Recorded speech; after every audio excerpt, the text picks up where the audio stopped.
Richard Saren's Strange Planet. Following the truth wherever it leads. Exposing evil and corruption and the secret machinations of powerful elites. Revealing the high strangeness beneath the surface of our supposed reality. Coming to you from the Great White North and his studio beneath the stairs. Here's Richard. Day 7 without coffee.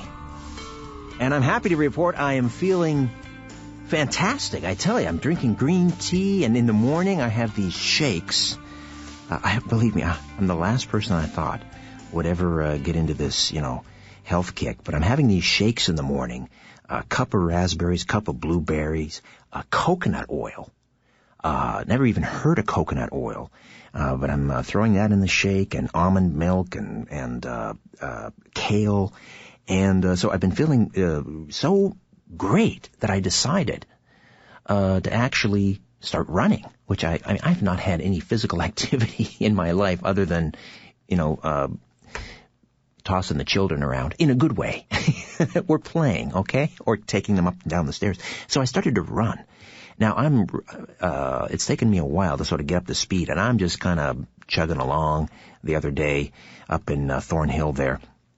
And I'm not setting any land speed records, that's for sure. Old guy in a walker comes, by and says, "Get out of my way!" But I'm feeling great, and hope you are too, wherever you are. We recently marked the 49th anniversary, is it now? My gosh, 49 years since the Kennedy assassination, and in just a couple minutes here, the man who wrote the book that really inspired Oliver Stone to make the movie JFK is going to join us. Award-winning journalist, perennial New York Times best-selling author Jim Marrs is standing by. I'll ask him a little bit about JFK, but he's got a new book out called Our Occulted History, which is due out in February. So we're going to get into a little discussion about secret societies. In particular, I want to pick his brain about the Round Table. The Round Table.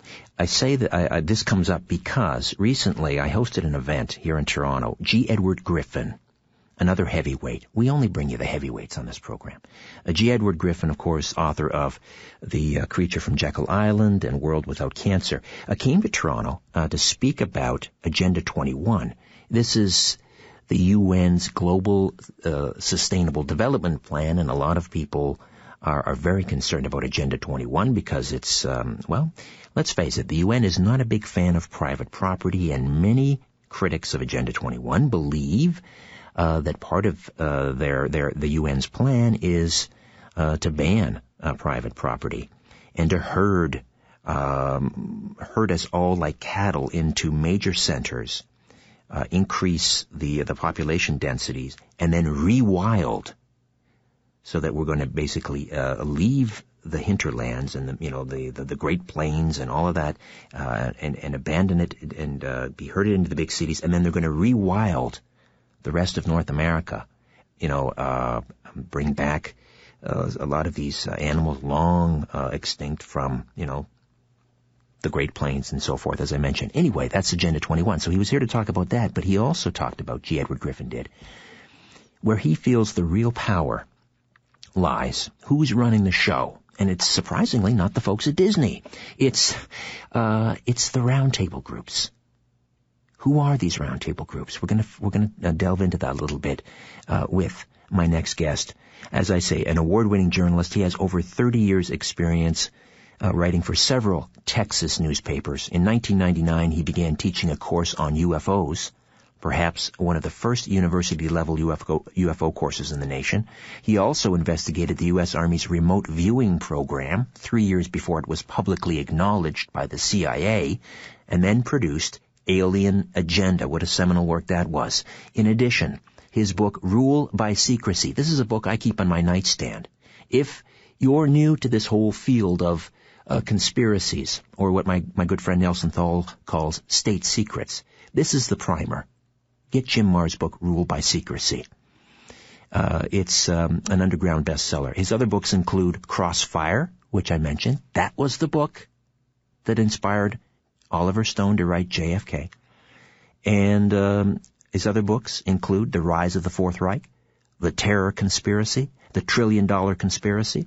He's been a frequent guest on this program and on my television program, The Conspiracy Show. His latest book is Our Occulted History. What a pleasure to welcome back to The Conspiracy Show, Jim Marrs. Jim, how are you? Hey, Richard. It's great to be back with you. And I have to put in a plug here. I heard you mention coconut oil. Yes? My cook, otherwise known as my wife of 45 years, yes. because of various reasons, has been using a lot of coconut oil. And it's great. Man, it tastes great. It spices up and spruces up all kinds of dishes, and you don't get all that bad oil stuff, you know. No, and the other thing is I put it raw into my shake, and it just increases mental clarity. I have never felt so alert in my life. Yeah, it's amazing. And you know, I was talking to this doctor friend of mine, and this guy is like head of gastrointestinal whatever. I mean, this guy is very specialized and head of some very specialized doctors. And I was talking to him about nutrition. And in like 7 or 8 or 9 years of medical school, they never really get taught about nutrition. No, no. Just, you know, never mind about that, take a pill. Exactly. You know, we got to get that thing turned around, don't we? Isn't that the huge pink elephant in the room? Is that nobody talks about the fact that the doctors get invited to speak at these conferences by the drug companies. They're paid by the drug companies. This is this goes on all over the world. This is a monumental conflict of interest, but nobody says anything. Well, and you know, Richard, it's even worse than that because the pharmaceutical companies, of course, are in bed with the Federal Drug Administration, the FDA. And when I say in bed, actually, they dominate the FDA, and they control the FDA. And if doctors don't prescribe X number of pills and drugs, well, then the AMA and the ADA come down on them, and they get, number one, pressured, and then they get sanctions. You know, it's an incestuous, terrible situation. That's right. Well, unfortunately, I guess it's going to get worse. Well, if it can, I don't know. But and here in Canada, what I've been told by a number of former Health Canada employees is they are to refer to these drug companies, the people. I mean, they're supposed to oversee them and regulate them. They are to refer to them as clients. Yes. Isn't that absurd? Well, I don't know about you, but having worked in political relations and advertising, a client is someone who pays you to do their bidding, okay? Well, that's pretty much how it works. I know in every agency I ever worked for, either on salary or as a consultant or whatever, you yielded to the client. Whatever the client wants, that's what you did. There you go, and that's how it works, apparently. Exactly, and we've got to change that. Jim, I mentioned the round table, and G. Edward Griffin was talking about the round table and Cecil Rhodes. Can we get into that a little bit? Well, Cecil Rhodes, the diamond magnate of South Africa, you know, back at the turn of the 20th century, he had what started off called the Business Roundtable, and finally they just called them the Round Tables, and it was a collection of industrialists and corporate leaders. They called them trust back then, but that's corporations is what it was, and the huge big companies. And they put all the leaders of these big companies and of these corporations together, and they were figuring out ways to maximize profit and to minimize expenses. And so they formed these round tables. And it was from these round tables which Cecil Rhodes funded and left a lot of money to, and he himself called them secret societies, okay, because they were secret. You had to be asked to join. They wanted to make sure that you were of the proper class and of the proper worldview. And it was from these round tables that we saw the creation of the Council on Foreign Relations and its UK sister, the Royal Institute of International Affairs. And I think we've got one similarly named up here in Canada as well. Yes, and I'm sure it's a sister organization. They're all connected to the same people. And the thing is, this is what I point out in my new book, Our Occulted History, which I hate to go into too much because I don't want to get everybody fired up, and then they go run and say, I'm going to run and get a copy, and then they find out it's not due out until February. Well, we'll make that clear. Details, but what comes down to is that even though the names of the corporations change, the names of the administrators change, the ownership and the controlling interest, which does not have to be, contrary to a lot of people think you have to have more than 51% to control a company, but you don't, okay? If there's a corporation, and let's say you own 10% of it, and nobody else owns more than 5%, you control that company. Right. Right? You understand this, and I understand this. Because your 10% is a block. You have to have 51% before you can control a company, but you don't. All you have to do is have enough of the voting stock to where you can own it and you can control it. Because your 10% is a block. Those others aren't organized. That's right. Right. That's right. And I know I got on this years ago when President Reagan's CIA director, Bill Casey, was involved with a company called Resorts International, and they turned around and bought ABC television because it was exposing some of the evil deeds of the CIA. And Casey had gone to the FCC and tried to get them to pressure ABC, get them to tone it down or stop reporting on the CIA, and ABC wouldn't do it. So he just went and they leveraged it out and bought ABC, a company 2/3 larger than itself, this Resorts International, and come to find out he owned like 5% of the stock, and it said, according to the Associated Press, his wife owned a like amount, which means she owned about 5%, and no one owned more than 6%. Well, that meant he controlled it, okay? There you go. And that's how it works. This is how you run these things, and this is how you control it all. And the point being is that there, behind the scenes, there is literally a handful of people, and they're all related. Okay, I was absolutely amazed. George Bush, Al Gore, John Kerry, they're all related. Let's delve into that. They're all cousins to the Windsors. Let's delve into that, Jim. Family of England. Let's delve into that when we come back. Jim Marrs, the legend, right here on The Conspiracy Show. Hope you'll be a part of the program as well. We'll roll out the numbers when we come back from the break in just a moment. We'll talk about the round table. Who's really running the show? Back with more. Stay with us. The truth goes through 3 stages. First, it is ridiculed. Second, it is violently opposed. Third, it is accepted as self-evident. You're listening to Richard Syrett's Strange Planet. And your portal into The Conspiracy Show, the website richardsyrett.com, and the other website, theconspiracyshow.com. Look for an announcement soon on theconspiracyshow.com regarding Season 3 of the TV show, The Conspiracy Show. Coming soon, an announcement on Season 3. All right. Jim Marrs is with us, and just a reminder, his new book, Our Occultist History, is coming out February of 2013. February. We're going to tease you a little bit with some secret society talk right now, though. Jim stays with us for the hour. So let me go back to Cecil Rhodes, and I want people to understand how wealthy this individual was. I mean, he was a mining magnate, diamonds primarily, I guess. I mean, in today's dollars, I mean, he was probably the richest man in the world at that time, at the time of his death, about 1902, I think it was. But give me a sense of how wealthy this guy was, Jim.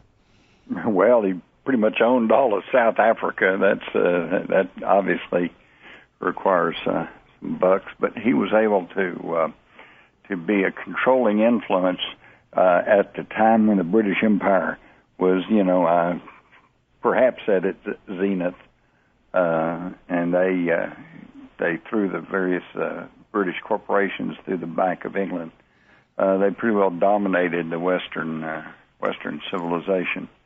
And again, what we do is we find that they're all connected. For example, let's go back to the administration of George Herbert Walker Bush. Every member of his cabinet, except for Vice President Dan Quayle, who, as you recall, couldn't spell potato, and his old buddy Jim Baker, but everybody else was a member of the Council on Foreign Relations. Yes. Cecil Rhodes is, secret society. So, but then in 1993 we got the Clinton administration, Bill Clinton and Democrats. Okay, so we supposedly changed everything. Oops, wait a minute. Every member of Clinton's administration and cabinet, with the exception of Defense Secretary William Perry, were Council on Foreign Relations. But then we get Bush Jr. George W. comes in the selection of 2000, and we look at his cabinet: Dick Cheney, Colin Powell, Condoleezza Rice, Donald Rumsfeld, Elaine Chao, Robert Gates. Oh, hello, they're all Council on Foreign Relations. But then we get a Democrat, Barack Hussein Obama. Okay, so you'd think we've had a big change, right? Well, no, wait a minute. We still get Robert Gates, Janet Napolitano, Bill Richardson, Susan Rice, James Jones, General Jones, blah, blah, blah. They're all Council on Foreign Relations. Mm. And if that's not bad enough, in 2009, and the source of this was on the Council on Foreign Relations website, we have General James Jones, Secretary of National Security Advisor, at a Munich conference in Germany, saying, and this is a direct quote, "As the most recent National Security Advisor of the United States, I take my daily orders from Dr. Kissinger." Filtered down to General Brent Snowcroft and Sandy Berger, who is also there. We have a chain of command in the National Security Council that exists today. Well, wait a minute. National Security Council, we hear this all the time, don't we, Richard? The National Security Council. Yes, yes. Ordered this and ordered that, and they said they're going to bomb this place and missile that place. The order's supposed to come from the president. Well, yeah. So that that constrains us to ask exactly who is the National Security Council. I'm not even sure if you're aware of this. Are you aware that formally the National Security Council is simply the president, the vice president, secretary of defense, and state? That's it. Right. Now think about it. Three of them, Secretary of State and Defense and the vice president, they all are appointed or named by the president. Right. So in other words, it's a one-man chain of command. And that's, that kind of begins to sound like the definition of a dictatorship. Well, it's a national security state is what it is, I guess, by definition. Exactly. Now, it's all being run more and more by concentrated power. Let me, here's a crib a line here from what was supposedly Cecil Rhodes' will. And again, this was the wealthiest man in the world. He gave all of his fortune, his entire fortune, to the creation of these roundtable groups.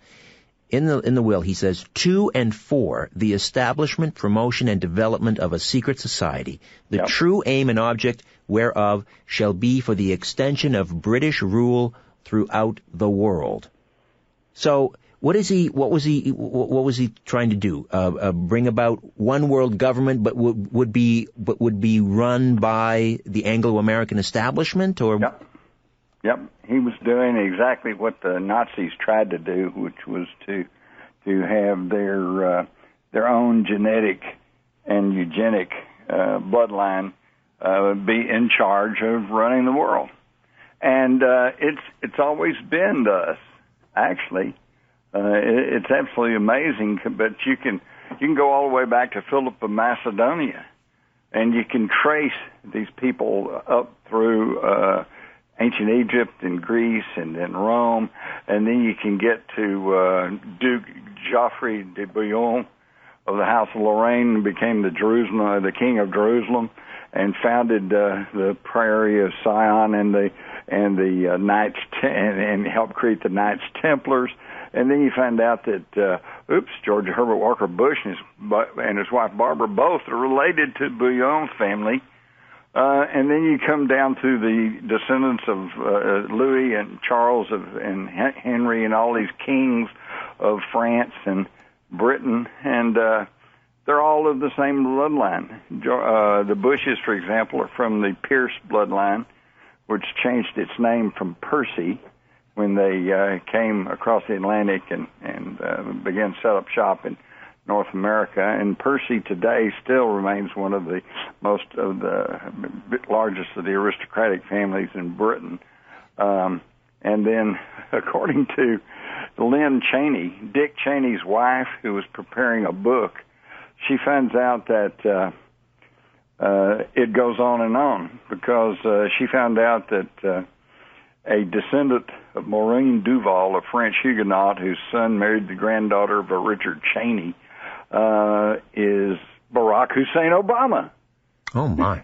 So Obama's related to Cheney. Okay? And the Chicago Sun-Times further reported that both Obama and Cheney are blood relations to the Bush family. And it just, wait a minute, what are the odds here? And they're linked, the Bushes are linked to a 17th century Massachusetts couple, Samuel Hinckley and Sarah Sewell. And Hinckley is a relative of George Herbert Walker Bush's friend John Warnock Hinckley, whose son, John Warnock Hinckley Jr., was the man who shot President Reagan. Now, talk about keeping it all in the family. And John Hinckley, did they not find on him an appointment book? Was he not supposed to have lunch with Neil Bush or something that day? Yes.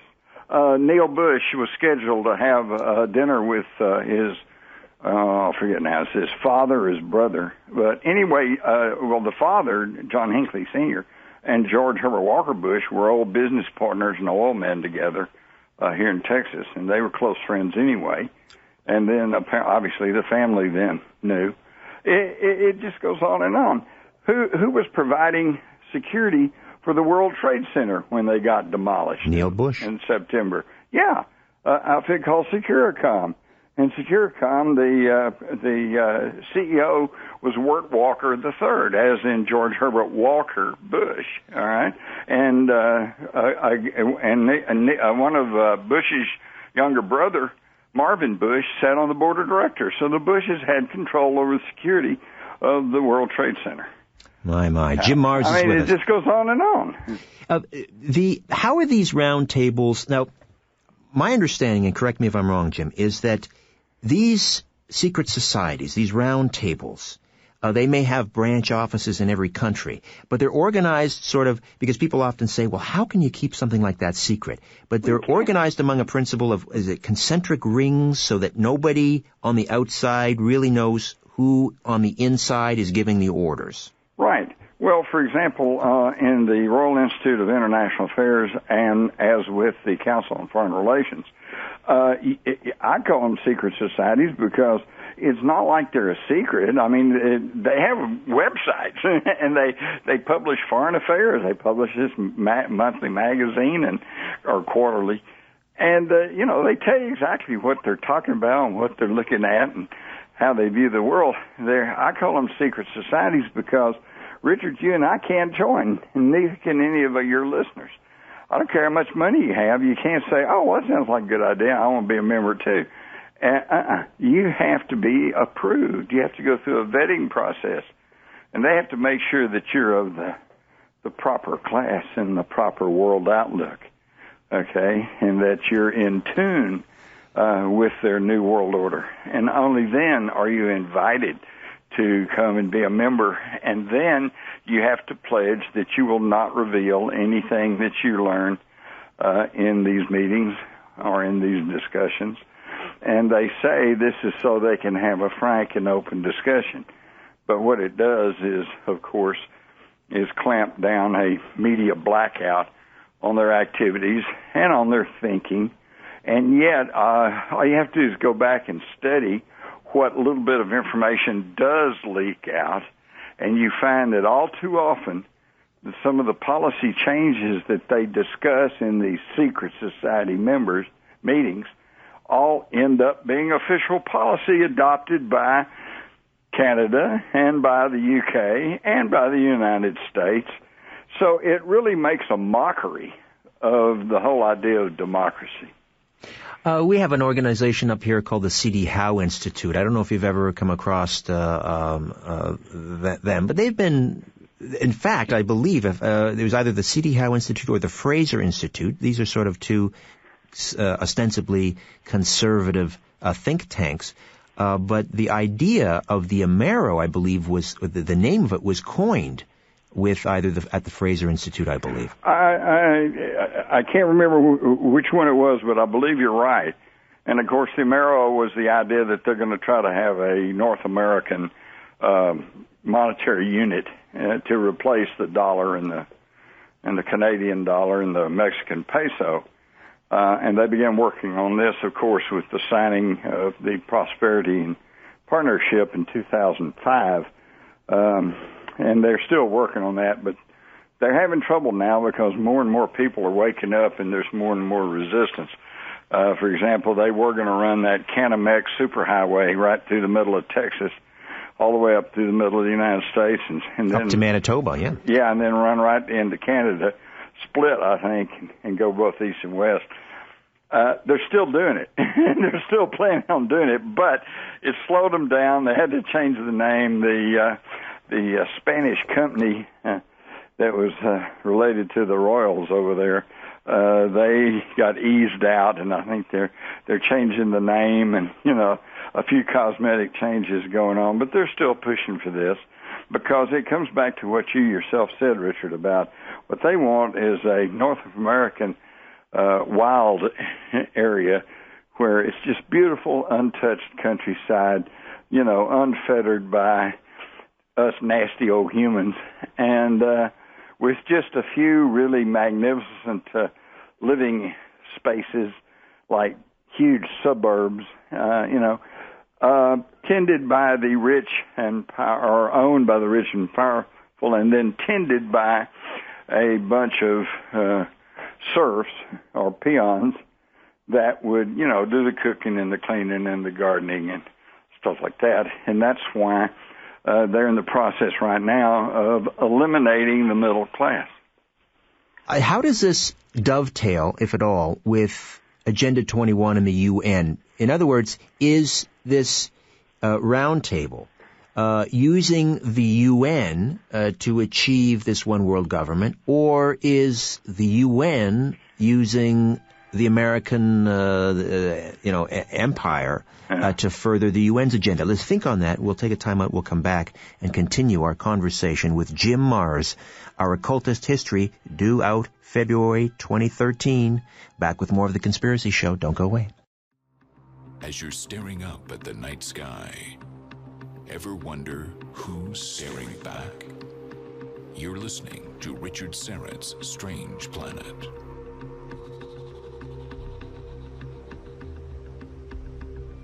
Welcome back. Jim Marrs is with us, the author of Rule by Secrecy, Crossfire, The Rise of the Fourth Reich, The Terror Conspiracy, The $1 Trillion Conspiracy, and his next, due out February 2013, Our Occultist History. We're talking about the secret roundtable group started by Cecil Rhodes at the turn of the century. He willed his entire fortune to the establishment of these secret societies, and the end game was world government. In fact, that's all sort of epitomized in one of Rhodes' statements. He said, I quote, "I would annex the planets if I could." This was a man hell-bent on world domination. Now, let's go back to the UN, the UN Agenda 21, and I will in the very near future be dedicating an entire hour to this topic. Good. But what's always confused me is, because at times the U.S. seems somewhat antagonistic towards the UN. On the other hand, they seem to have a similar path. So I'm wondering who's wagging the dog or who's wagging the tail here. Is it the UN or is it the these roundtable groups? It's the roundtable groups. And I say that because it was the roundtable groups that came up with the old League of Nations, which was the idea following World War I that they were going to try to band the various sovereign nations together and create a new world order, so that they could standardize and rubber stamp some of the politics and economics of the industrialized countries. But it didn't fly, and that was strictly because the United States Senate refused to join. They said, I don't think we want to give up our sovereignty. We've built a pretty good country here in the United States, and I think we'll just keep our own sovereignty. So that's when they created the Council on Foreign Relations and the Royal Institute of International Affairs, and originally their specific purpose was to acclimate the public to accept this collection, this collectivism of world nations. Now they didn't. And at that point, they of course were talking about the League of Nations, and then when it fell through, then they just continued to operate. And then by the time of World War II, they were really pretty brilliant towards the end of the war with Russia and United States and Britain and Canada and Australia and 20 other countries all cooperating, trying to win the war against Hitler and against the Japanese militarists. The newspapers and the radios began to just refer to them as the United Nations. And then, as soon as the war was over with, they quickly created the United Nations and then set up that huge building in New York on Rockefeller land.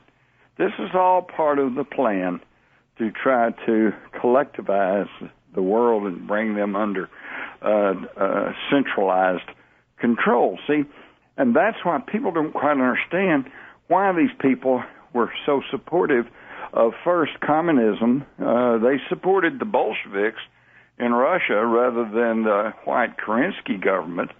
And then they created Hitler and National Socialism in Germany, and it's like, wow, wait a minute. I thought the communists and the Nazis were deadly enemies, Well, and on the surface they were, and yet they were created by the same moneyed interest. And the reason is pretty simple. If you own something, then you control it. If you control it, then you don't have to be afraid of it. And they had to create National Socialism in Germany to try to stop the spread of communist socialism out of Russia, because it was getting out of hand. They wanted socialism, but they didn't want war. They actually, you hear about this one world government, but they really don't want a one world government, a monolithic one world socialist government, because if that was the case, then they couldn't pit one country or one economic bloc against another. I think what they want is what we see reflected in the book 1984, written by a British Fabian socialist by the name of Eric Arthur Blair, who wrote under the pen name George Orwell. And I think he was privy to the plan. And the plan is they would like to divide the world up into 3, possibly even 4 or more economic blocks, and then play them off against each other, just like they did with the Cold War between the communist East and the capitalist West. And they funded both, and they played them off against each other for maximum profit and control. And then when that ran out of steam, they couldn't make that work anymore. Now, of course, we're having to battle international terrorism, whatever that is. Right. Yeah, that's fascinating, the fact that if terrorism is such a threat, why is this gaping hole in the U.S. security fence between the U.S. and the Mexican border allowed to remain, wide open? If they were really concerned about Al-Qaeda pouring over the border. I mean, that was that would be one place where where I would start if I were Al Qaeda. Start by securing the borders, right? Right, but apparently, and, hey, you got a visa, you got a passport, you're going to come visit, great, but otherwise, sorry, you got to be legal. You're right, Jim. The war is not on terror; it's on us. And we are the enemy. Let me share this with you, Richard, because I've heard people say, "Well, they can't close the border." Yes, they can, and they have in my lifetime for maybe half a day or more. At the time of the Kennedy assassination, when Lyndon Johnson was saying, "Hey, this could be the start of World War III. This could be an attack by the Russians. After all, Lee Harvey Oswald's been to Russia. This could be a start of an attack." They closed the border. There you go, Jim. Hold on. We'll be right back. It's time to redefine reality. This is Richard Syrett's Strange Planet. Welcome back. President Bill Clinton really named two individuals during his inauguration speech. One was, for inspiring him. One was John F. Kennedy. The other was his professor at Georgetown University, Carroll Quigley, who wrote Tragedy and Hope, and he also wrote another book he wrote a number of books, but the other one in which he talks about these Cecil Rhodes roundtable groups was the Anglo-American establishment. Was Quigley an apologist for this secret society? Why was he writing this book? Was he outing them, or was he an apologist for the aims of the roundtable groups? He was an apologist, basically, except he didn't apologize. In fact, he said that he had actually been part of all this, and that he agreed with it. He said the only thing he disagreed with these New World Order people is that they wanted to try to remain secretive and slip all this in on everybody, and that he thought that it was a good idea, and that they ought to just get up and explain to everybody, this is the best idea, this is the way to peace and prosperity, and this is the way we should go. And I'm with Quigley. Not that I think that's the way that we should go, but simply that I agree. I think it ought to be all on the table, and everybody ought to understand. You've mentioned several times about Agenda 21. This is a program that they are pushing through the United Nations, which superficially sounds great. We want to, try to save wetlands and save wildlife refuges and, try to help the environment. Well, who can be against that? And yet their way of doing this, the methods of doing that, was we'll just move people off their property. Eminent domain, where the government will take it over, move people off, and the government will take over the running of it. Already now, the vast majority of land in the United States today is now owned by the government. Where did that come about? That's not what government's supposed to be about. Government is supposed to be here ordained to, as representatives of the people, to administer the public areas of life, to try to see that the playing field is level, to try to see that labor doesn't, run rampant over management, and that management doesn't run rampant over labor, and yet that's not what's happening. Now we have a whole layer of government control, and you have bureaucrats that are trying to run everything, and people are being run off their land. Little girls are having their lemonade stands shut down. Farmers can't sell milk, for God's sakes. I mean, we've gone absolutely bonkers in this country. It's interesting that Clinton would thank Quigley, and I don't know if he's publicly stated this. You would know, Jim. Has Clinton ever acknowledged that Quigley was an advocate of this end game and that he agreed with it? Oh, yes. Now, it hasn't been that plain. He has never said, Quigley says this and put it down in a very, flat out statement, and then saying, yes, and I support him. But he has, on several occasions, praised Quigley and as being, this mentor to him. And it's no secret that's and of course he's a Rhodes Scholar. Remember, you know, so they pick this kid out of Arkansas and send him over to England to study so he can be a Rhodes Scholar. So he will follow in the footsteps of Cecil Rhodes. And did Summers, I understand it, Kennebunkport, was basically taken under the Bush family, taken to their bosom, if you will. Yeah, and again, we see the incestuous nature of all this because Cecil Rhodes was not just operating in a vacuum. In 1888, in his third and final will, he left everything to Lord Rothschild. So once again, we find the Rothschilds behind everything, okay? Just like German Chancellor Bismarck said that the war between the states, the North and the South here in the United States, was fomented by the Rothschild banking dynasty in Europe. And that it was all planned to break up North America so that the French and the English could come back and take control over North America.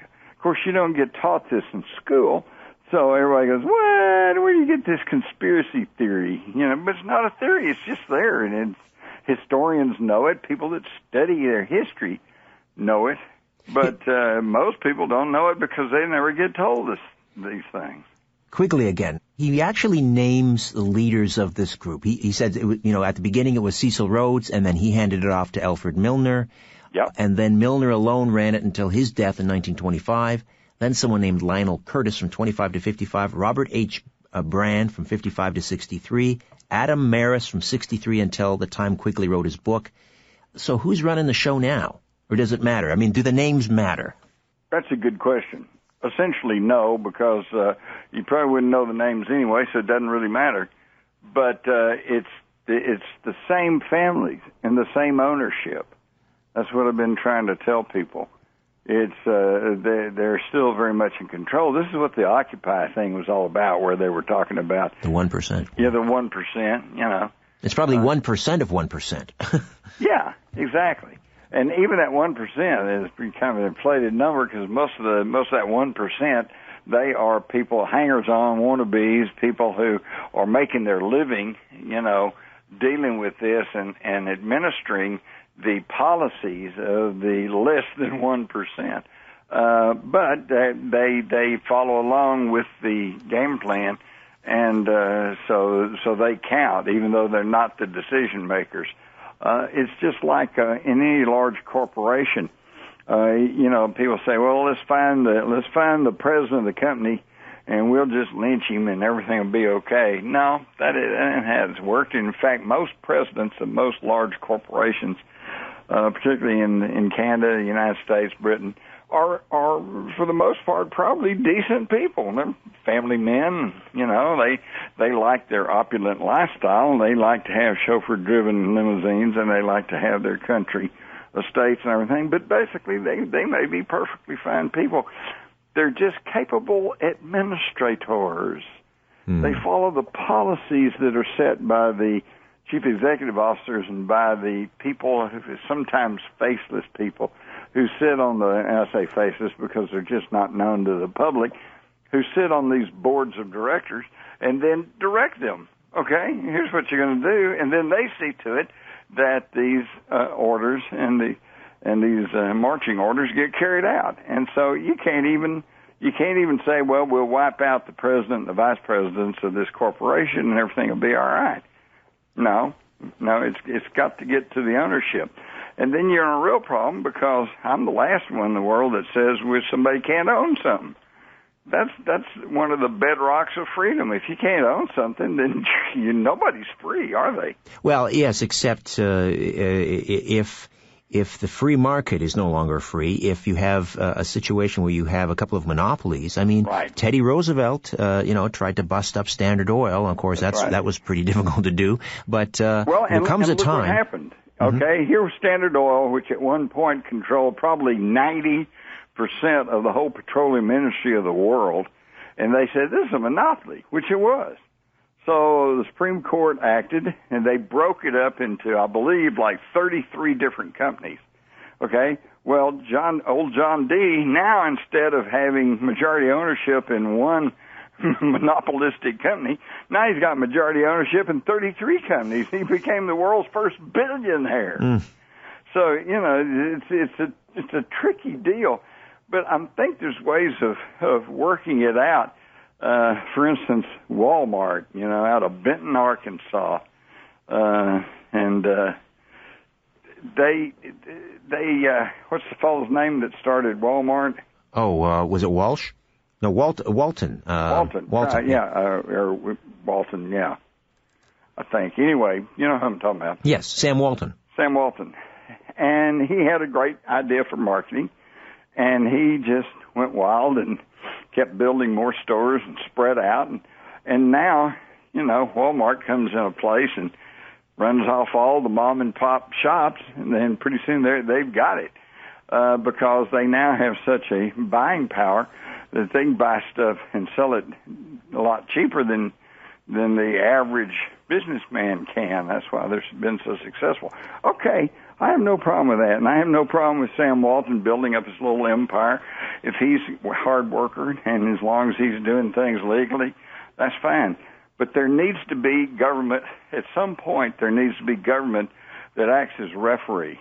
And, for example, in the case of Walmart, I think it's too late now, but they should have said, okay, you can have umpteen stores in any state, but you can't go outside the state lines. Or how about saying that, most of your products have to be built in the good old USA or in Canada. Or 80% have to be made in the United States. Exactly. Or something. I mean, we're just talking theory here. But the point being is there are ways to make that happen that would be fair to everybody. But that's not what's happened, is it? No, Jim, we're just about out of time here, but just in 90 seconds, we just recently commemorated the 49th anniversary of the assassination of JFK. Of course, your book, Crossfire, seminal work, inspired Oliver Stone to make JFK. Next year, the 50th anniversary coming up. But any new information that's come to light on the assassination that you think is just explosive and needs to be heard? There's just all kinds of things. For example, but none of it is. If you're looking for a thank you note from Lyndon Johnson to Lee Oswald, you're not going to find it.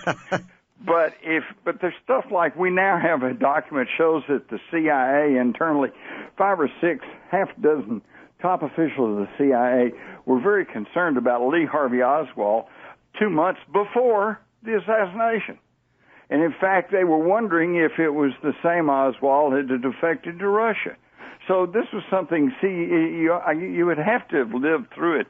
But we were told at the time, and have been all these years, that nobody in the government knew anything about Oswald. He just kind of fell between the cracks, and nobody really knew. Nobody who would have thought that he would have been there and would have done something. Hey, they knew he was intimately tied to the Central Intelligence Agency, and they knew about him. In fact, you can go back. Here's another document. 1960, 3 years before the assassination, where J. Edgar Hoover, head of the FBI, queries the Security Division of the State Department and was warning them that an imposter was using Lee Harvey Oswald's birth certificate. In other words, there's an imposter posing as Oswald running around. Well, wait, if that's the case, then who was it in Dallas? Indeed. Jim, always a pleasure. And again, the occultist history of, again, the title of the book due out in February. Our occulted history. Our occulted history, February 2013. Thank you, Jim. Bye-bye. Watch for it. It's going to be an eyebrow raiser. Will do. Thank you. Thank you. Good night. Good night. You can check out what's coming up on The Conspiracy Show, www.richardsyrett.com.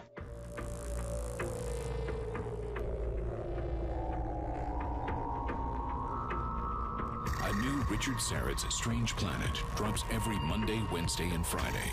Subscribe at strangeplanetpodcast.com.